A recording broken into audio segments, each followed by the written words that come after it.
Give Me Liberty or Give Me Death by Patrick Henry. Spoken in St. John's Church, March 23, 1775, Richmond, Virginia, to the House, under rule of the King of England. Mr. President, no man thinks more highly than I do of the patriotism as well as abilities of the very worthy gentlemen who have just addressed the House. But different men often see the same subject in different lights, and therefore I hope it will not be thought disrespectful to those gentlemen, if entertaining as I do opinions of a character very opposite to theirs, I shall speak forth my sentiments freely and without reserve. This is no time for ceremony. The question before the House is one of awful moment to this country. For my own part, I consider it as nothing less than a question of freedom or slavery. In proportion to the magnitude of the subject, ought to be the freedom of debate. It is only in this way that we can hope to arrive at truth and fulfill the great responsibility which we hold to God and our country. Should I keep back my opinions at such a time, through fear of giving offense, I should consider myself as guilty of treason towards my country, and of an act of disloyalty toward the majesty of heaven, which I revere above all earthly kings. Mr. President, it is natural to man to indulge in the illusions of hope. We are apt to shut our eyes against a painful truth, and listen to the song of that siren till she transforms us into beasts. Is this the part of wise men engaged in a great and arduous struggle for liberty? Are we disposed to be the number of those who, having eyes, see not, and having ears, hear not, the things which so nearly concern our temporal salvation? For my part, whatever anguish of spirit it may cost, I am willing to know the whole truth, to know the worst, and to provide for it. I have but one lamp by which my feet are guided, and that is the lamp of experience. I know of no way of judging the future but by the past. And judging by the past, I wish to know what there has been in the conduct of the British ministry for the last 10 years to justify those hopes with which gentlemen have been pleased to solace themselves and the House. Is it that insidious smile with which our petition has been lately received? Trust it not, sir. It will prove a snare to your feet. Suffer not yourself to be betrayed with a kiss. Ask yourself how this gracious reception of our petition comports with these warlike preparations which cover our waters and darken our lands. Are fleets and armies necessary to a work of love and reconciliation? Have we shown ourselves so unwilling to be reconciled that force must be called in to win back our love? Let us not deceive ourselves, sir. These are implements of war and subjugation. The last arguments to which kings resort.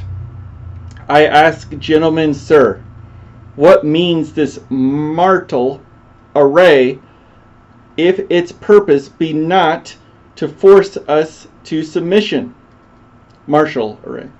Can gentlemen assign any other possible motive for it?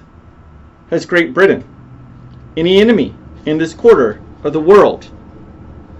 I call for this accumulation of navies and armies.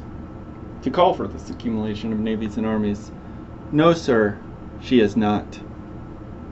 They are meant for us. They can be meant for no other. They are sent over to bind and rivet upon us those chains which the British ministry has been so long forging. And what have we opposed to them? Shall we try argument? Sir, we've been trying that for the last 10 years. Have we anything new to offer upon the subject? Nothing? Have we held the subject up in every light of which it is capable, but it has been all in vain? Shall we resort to entreaty and humble supplication? What terms shall we find which have not been already exhausted? Let us not, I beseech you, sir, deceive ourselves. Sir, we have done everything that could be done to avert the storm which is now coming on. We have petitioned, we have remonstrated, we have supplicated, we have prostrated ourselves before the throne, we have implored its interposition to arrest the tyrannical hands of the ministry and parliament. Our petitions have been slighted. Our remonstrances have produced additional violence and insult. Our supplications have been disregarded. We have been spurned with contempt from the foot of the throne. In vain, after these things, may we indulge the fond hope of peace and reconciliation. There is no longer any room for hope if we wish to be free. If we wish to be free, if we mean to preserve and violate these inestimable privileges for which we have been so long contending, if we mean to preserve and inviolate these inestimable privileges for which we have been so long contending, if we mean not basely to abandon the noble struggle in which we have been so long engaged, in which we have pledged ourselves never to abandon, until the glorious object of our contests shall be obtained, we must fight. I repeat, sir, we must fight. An appeal to arms and to the God of hosts is all that is left to us. They tell us, sir, that we are weak, unable to cope with so formidable an adversary. But when shall we be stronger? Will it be in the next week? Or in the next year? Will it be when we are totally disarmed and when a British guard shall be stationed in every house? Shall we gather strength by irresolution and inaction? Shall we acquire the means of effectual resistance by lying supinely on our backs and hugging the delusive phantom of hope until our enemy shall have bound us hand and foot? Sir, we are not weak if we make proper use of those means which the God of nature hath placed in our power.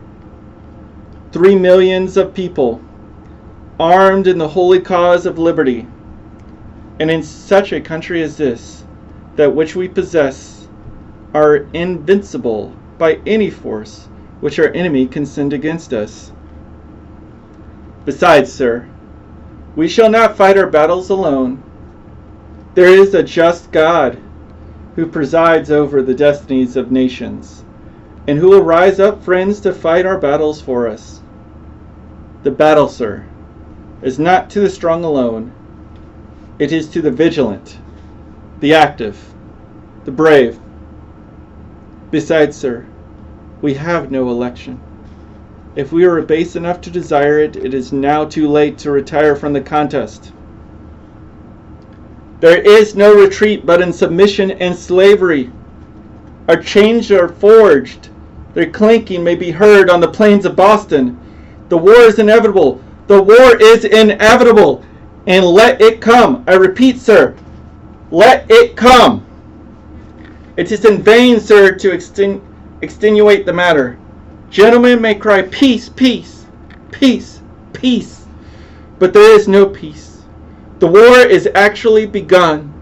The next gale that sweeps from the north will bring our ears the clash of resounding arms. Our brethren are already in the field. Why stand here idle? What is it that gentlemen wish? What would they have? Is life so dear, or peace so sweet, as to be purchased at the price of chains and slavery? Forbid it, Almighty God! I know not what course others may take, but as for me, Give me liberty or give me death.